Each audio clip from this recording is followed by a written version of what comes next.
آج کی پہلی خبر میں کوئٹہ بلوچستان میں BLA نے 12 لوکیشن پر اکٹھے کوارڈینیٹڈ اٹیک کیے ہیں۔ BLA نے اس کو آپریشن 2.0 بولا ہے اور ویڈیو بھی ریلیز کی ہے جس میں BLA کے لیڈر بلوچستان میں بائک پر جا رہا ہے اور 12 منٹ کے لیے پاکستان کی کرنٹ سچویشن پر بات کرتا ہے۔ اس اٹیک کے فالو اپ میں سیکیورٹی آپریشن کے دوران مارے جانے والے دہشت گردوں کی تعداد بڑھ کر 58 ہو گئی ہے، جبکہ سیکیورٹی فورسز رات بھر ہونے والے کوارڈینیٹڈ حملوں کے جواب میں اپنی کارروائیاں جاری رکھے ہوئے ہیں۔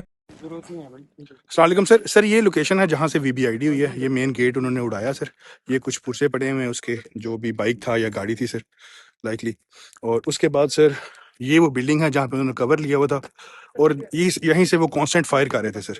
کہا جا رہا ہے کہ ان آپریشن کے دوران سیکیورٹی فورسز اور پولیس کے 10 اہلکار شہید ہوئے۔ اس کے علاوہ دہشت گردوں نے گوادر میں حملے کے دوران خضدار سے تعلق رکھنے والے بلوچ مزدور خاندان کے 5 افراد کو قتل کر دیا۔ حکمرانوں کے مطابق مرنے والوں میں ایک خاتون اور 3 بچے شامل تھے۔ سیکیورٹی ذرائع کے مطابق متاثر علاقوں میں تلاش اور ہوائی نگرانی کو تیز کر دیا گیا ہے۔ کئی مقامات پر جھڑپیں ابھی بھی جاری ہیں اور آپریشن جاری رہنے پر مزید تفصیلات آنے کی توقع ہے۔ اس سے پہلے آفیشل نے کہا کہ پروونس بھر میں مختلف مقامات پر کوارڈینیٹڈ دہشت گردانہ حملوں کی کوشش کی گئی، جن میں کوئٹہ، نوشکی، تلبندن، کلات، گوادر، پسنی، تمب اور مستنگ شامل ہے۔ اکثر حملوں کو سیکیورٹی فورسز اور لا انفورسمنٹ ایجنسیز نے ناکام بنا دیا۔ بلوچستان حکومت کے اسپوکس پرسن شاہد رند نے ایکس پر ایک پوسٹ میں کہا جو کافی امپورٹنٹ بات ہے، پچھلے 2 دنوں میں بلوچستان کے مختلف مقامات پر 70 سے زیادہ دہشت گرد مارے جانے کے بعد دہشت گردوں نے پروونس کے چند مقامات پر حملے کرنے کی کوشش کی، جنہیں پولیس اور FC نے بروقت کارروائی سے ناکام بنا دیا۔ بھاگتے ہوئے دہشت گردوں کا پیچھا جاری ہے، مزید تفصیلات جلد شیئر کی جائیں گی۔ اس دوران پروونس کے کئی حصوں جن میں کوئٹہ بھی شامل ہے مسلح حملوں، فائرنگ اور دھماکوں کی رپورٹ سامنے آئی ہیں۔ پولیس نے کہا ہے کہ گن مین نے کوئٹہ کے سریاب روڈ پر ایک پولیس موبائل یونٹ پر حملہ کیا، جس میں 2 پولیس اہلکار شہید ہو گئے اور 3 زخمی ہو گئے۔ زخمیوں کو قریبی ہاسپٹل منتقل کر دیا گیا۔ حملے کے بعد پولیس گاڑی کو آگ لگی جس سے بعد میں فائر بریگیڈ نے قابو میں کر لیا۔ ریڈ زون کے ہاکی چوک کے قریب ایک دھماکے میں 2 افراد زخمی ہو گئے جنہیں بھی ہاسپٹل لے جایا گیا۔ ان واقعات کے بعد اتھارٹیز نے ریڈ زون کے کچھ حصوں کو سیل کر دیا، جبکہ سول سیکریٹریٹ، عدالتوں اور کچھ سرکاری دفتروں کی سرگرمیاں عارضی طور پر معطل کر دی گئی ہیں۔ حکمرانوں نے کہا کہ مسلح افراد نے ایسٹرن بائی پاس ایریا میں خالق شہید پولیس اسٹیشن پر بھی حملہ کیا۔ کوئٹہ کراچی روڈ پر شیخ زید ہاسپٹل پر حملے کی ویڈیوز سوشل میڈیا پر گردش کرتی رہیں۔ حکمرانوں کے مطابق گن مین نے ہزار گنجی میں پرائیویٹ بینکس کو نشانہ بنایا اور زرغون روڈ پر ایک پرائیویٹ اسکول میں بھی داخل ہوئے۔ کئی بڑی سڑکوں پر فائرنگ کی رپورٹس ہیں جن میں سریاب روڈ، کمرانی روڈ اور زرغون روڈ شامل ہیں، جبکہ سیکیورٹی فورسز نے حملہ آوروں کے ساتھ فائرنگ کا تبادلہ کیا۔ کوئٹہ کے انٹری اور ایگزٹ پوائنٹس پر سیکیورٹی چیک پوسٹ قائم کر دی گئی ہیں اور رہنے والوں کو غیر ضروری حرکت سے گریز کرنے کی ہدایت دی گئی ہے۔ کوئٹہ میں موبائل ڈیٹا سروسز معطل کر دی گئی ہیں، جبکہ سیکیورٹی صورتحال کے سبب بلوچستان کے کچھ اور حصوں میں انٹرنیٹ سروسز عارضی طور پر بند کر دی گئی ہیں۔ پروونس بھر کے سرکاری ہاسپٹل جن میں civil hospital, Quetta BMC hospital اور ٹراما سینٹرز شامل ہیں میں ایمرجنسی نافذ کر دی گئی ہے۔ متاثر علاقوں میں کلیئرنس آپریشن جاری ہیں اور کئی دہشت گردوں کے مارے جانے کی رپورٹس ہیں۔ مستنگ، کلات اور پسنی میں دہشت گردوں نے سرکاری عمارتوں اور سیکیورٹی انسٹالیشنز کو نشانہ بنانے کی کوشش کی۔ مستنگ میں فائرنگ اور دھماکوں سے کئی افراد زخمی ہوئے جن میں پولیس آفیسر بھی شامل ہے، جبکہ حکمرانوں نے کہا ہے کہ حملہ آوروں نے سینٹرل جیل سے 30 سے زیادہ قیدیوں کو آزاد کر دیا۔ کلات میں DC ہیڈ کوارٹرز اور پولیس لائنز کے قریب بھی جھڑپوں کی رپورٹس آئی ہیں۔ نوشکی میں مسلح افراد نے ڈپٹی کمشنر حسین ہزارہ کو ان کے خاندان کے ساتھ اغوا کر لیا اور بعد میں اغوا شدہ افسر کی ایک ویڈیو بھی جاری کی۔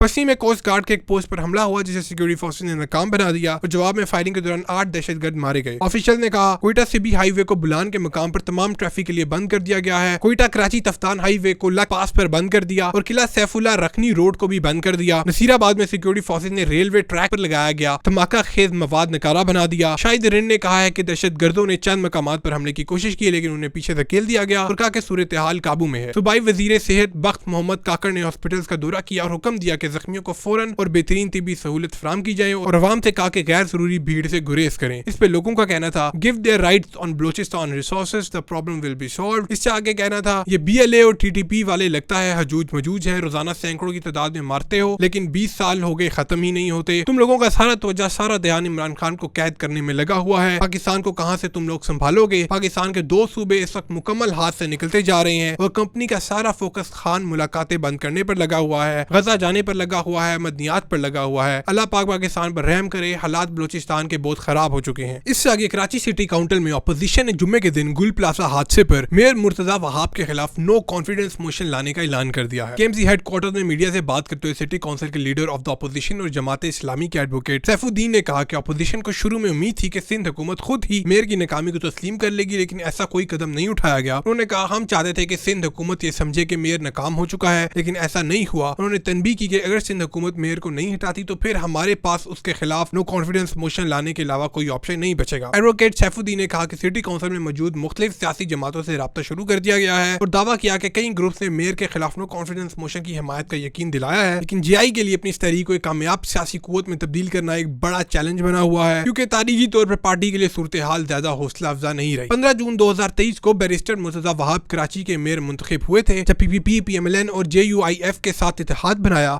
सिटी काउंसिल में उनकी मजमूई ताकत 173 वोट्स तक पहुंच गई। जेआई को पीटीआई के 61 मेंबर्स की हिमायत हासिल थी, लेकिन पीटीआई से ताल्लुक रखने वाले 32 मेंबर्स पोलिंग प्रोसेस में हिस्सा न ले सके, जिसके नतीजे में बैरिस्टर वहाब कामयाब हो गए। इससे आगे कराची में सिंध असेंबली को जुम्मे के दिन बताया गया कि सूबाई हुकूमत ने नाफेड गाड़ियों के खिलाफ सख्त कार्रवाई शुरू कर दी है, जिसमें पिछले साल 56,200 हैवी व्हीकल्स के खिलाफ एक्शन लिया गया और 820 मिलियन रुपए के जुर्माने लगाए गए। क्वेश्चन आवर के दौरान लॉ मेकर्स के लिखे हुए और जुबानी सवालों का जवाब देते हुए और एक बयान पेश करते हुए सीनियर मिनिस्टर शर्जील मेमन, जो ट्रांसपोर्ट डिपार्टमेंट के चार्ज भी रखते हैं, ने कहा कि पिछले साल 2935 dumpers, 2138 oil tankers, 183 tractors, 13,908 trailers, 30,907 truck और 6,109 वाटर टैंकर्स और 6,109 वाटर टैंकर्स को चालान जारी किए गए। एक सवाल के जवाब में उन्होंने कहा कि मजीद नई बसेस खरीदने का अमल भी जारी है, जबकि कुछ बसेस इस वक्त पोर्ट पर मौजूद हैं। उन्होंने कहा सिंध हुकूमत ने 500 मजीद बसेस की मंजूरी दे दी है। वजीर साहब ने कहा कि रोजाना तकरीबन 2 लाख लोग सिंध हुकूमत की बसेस पर सफर करते हैं, जबकि ग्रीन लाइन पर रोजाना सफर करने वाले मुसाफिरों की तादाद 50,000 से बढ़कर रोजाना 85,000 हो चुकी है। उन्होंने कहा कि ऑरेंज लाइन और ग्रीन लाइन को आपस में इंटीग्रेट कर दिया गया है ताकि डबल फेयर खत्म किए जा सके और बीआरटी रूट्स पर खवातीन के पिंक बसेस चल रही हैं। मिस्टर मेमन ने बताया कि नए रूट परमिट्स जारी नहीं किए जा रहे और जहां हुकूमत की बसेस चल रही हैं वहां एक्सपायर्ड परमिट्स रिन्यू नहीं किए जा रहे। मिस्टर मेमन ने कहा कि सिंध हुकूमत ने खवातीन के लिए free EV scooty scheme launch की है। उन्होंने कहा पहले सिंध में सिर्फ 150 खवातीन के पास मोटरसाइकिल ड्राइविंग लाइसेंसेस थे, जबकि अब 15,000 खवातीन ने अप्लाई किया है। इसके अलावा ट्रांसपोर्ट मिनिस्टर ने कहा कि हेल्थ डिपार्टमेंट की एम्बुलेंसेस को सायरन और लाइट्स के इस्तेमाल के हवाले से वाज़िह हदायत जारी कर दी गई है। उन्होंने कहा सायरन सिर्फ उस वक्त इस्तेमाल की जाती है जब मरीज को उठाया जाता है या हॉस्पिटल ले जाया जाता है, जैसे कि हदायत दी गई है। इससे आगे third party insurance bill standing committee को भेज दिया गया है। असेंबली ने provincial motor vehicles amendment bill को स्टैंडिंग कमेटी को रेफर कर दिया है, जिसमें गाड़ी रजिस्टर करवाने या ओनरशिप ट्रांसफर करने के लिए compulsory third party liability motor insurance की तजवीज दी गई है, जबकि 2 व्हीलर्स इससे मुस्तस्ना होंगे। बिल की मंजूरी के बाद सिंध के मोटरिस्ट को थर्ड पार्टी लायबिलिटी इंश्योरेंस लेना होगी, जो हादसों में दूसरों को होने वाले नुकसान को कवर करेगी, अपनी गाड़ी के नुकसान को नहीं। इससे आगे 8 फरवरी के मुतवज्जा एहतजाजों से पहले अपोजिशन कैंप के अंदर दरारें मजीद गहरी हो गई हैं, क्योंकि टीटीएपी और जेयूआईएफ ने जुम्मे के दिन कोऑर्डिनेशन की कमी पर एक दूसरे पर इल्जाम तराशी की, जबकि दोनों तरफ से इस बात पर जोर दिया गया कि एक वसी इत्तेहाद अभी भी मुमकिन हो सकता है। जेयूआईएफ के स्पोक पर्सन ने कहा कि अगर टीटीएपी वाकई पार्टी को अपने साथ रखना चाहती थी तो उसे 8 फरवरी की एक्टिविटी का ऐलान करने से पहले जेयूआईएफ के सरबराह मौलाना फजलुर रहमान को इत्माद में लेना चाहिए था। उन्होंने अपोजिशन बेंचेस में इख्तिलाफात का जिम्मा पीटीआई पर डाला, जबकि यह भी कहा कि करीबी मुस्तकबिल में दोनों तरफ के दरमियान इत्तेहाद का इम्कान भी बाकी है। दूसरी तरफ टीटीएपी ने दावा किया है कि फजलुर रहमान अपोजिशन बेंचेस पर होने के बावजूद मल्टी पार्टी अपोजिशन अलायंस में शामिल होने के हवाले से संजीदा नहीं है और इसकी वजह पीटीआई और उनके दरमियान इख्तिलाफात हैं। खासतौर पर खैबर पख्तूनख्वा में हालिया तौर पर दोनों ने 8 फरवरी के लिए अपने एहतजाज के मंसूबों का ऐलान किया, जबकि जेयूआईएफ का एहतजाज इस तरीके से डिजाइन किया गया है कि टीटीएपी एक्टिविटी से टकराव ना हो। जेयूआईएफ के स्पोक पर्सन मौलाना असलम गोरी ने कहा कि जेयूआईएफ अवान नई मैदान के बैनर तले मुल्क भर में एहतजाज करेगी। पंजाब, खैबर पख्तूनख्वा और बलूचिस्तान में हर सूबाई दारुल हुकूमत में एक एहतजाज होगा, जबकि सिंध में जिला हेडक्वार्टर्स पर भी एहतजाज किया जाएगा। बड़ा इवेंट रावलपिंडी पे होगा, जहां जेयूआईएफ के सरबराह मौलाना फजलुर रहमान जलसे से खिताब करेंगे। जब उनसे पूछा गया कि क्या पार्टीज मार्चेस या रैलीज निकालेगी तो उन्होंने कहा कि सर मार्चेस की जाएंगी, क्योंकि रैलीज करने से टीटीएपी के मुल्क भर में व्हील जाम हड़ताल में खलल पैदा होगी। उन्होंने कहा कि अगरचे दोनों तरफ 2024 के इलेक्शन में वसी पैमाने पर रैगिंग के मसले पर आमतौर पर इतफाक रखती है, लेकिन जेयूआईएफ का ख्याल है कि पीटीआई को यह भी तस्लीम करना चाहिए कि 2018 के इलेक्शन में भी इसी तरह रिग थे और 2024 में खैबर पख्तूनख्वा में भी रिगिंग हुई। उन्होंने कहा कि यही जेयूआईएफ और टीटीपी के दरमियान इख्तिलाफात के 2 बुनियादी नुकात हैं। जब टीटीपी के सरबराह महमूद खान अचकजई और मौलाना फजलुर रहमान के दरमियान किसी हालिया राब्ते के हवाले से सवाल किया गया तो उन्होंने कहा कि जेयूआईएफ के सरबराह इस वक्त साउथ अफ्रीका में और 6 फरवरी को वापस आएंगे। साकिब सिंध गवर्नर और टीटीपी के रुकन मोहम्मद जुबैर ने कहा कि मौलाना मुस्तरखा अपोजिशन तारीख के लिए हाथ मिलाने में दिलचस्पी नहीं रखते। इससे आगे लाहौर के लारी अड्डा एरिया में हफ्ते के दिन सुअर लाइन में धमाका हुआ, इसमें 4 लोग जख्मी हो गए। रेस्क्यू 112 ने बताया कि वाकया बदामी बाग इलाके में पेश आया, जहां इमरजेंसी टीम फौरन मौके पर पहुंची और जख्मियों को इब्तदाई मदद की। रेस्क्यू 112 के ऑफिशियल के मुताबिक जख्मियों में से 3 को मजीद इलाज के लिए मायो हॉस्पिटल शिफ्ट कर दिया गया, जबकि एक शख्स को मौके पर ही फर्स्ट एड दी गई। हॉस्पिटल ले जाया गया। जख्मियों की पहचान 35 साल के इम्तियाज, 60 साल के जफर और 44 साल के राशिद के नाम से हुई। रेस्क्यू ऑफिसर ने कहा कि हॉस्पिटल शिफ्ट करने से पहले जख्मियों की हालत स्टेबल की गई। ऑफिसर ने बताया بتایا کہ دھماکے کی وجہ فوراً معلوم نہیں ہو سکی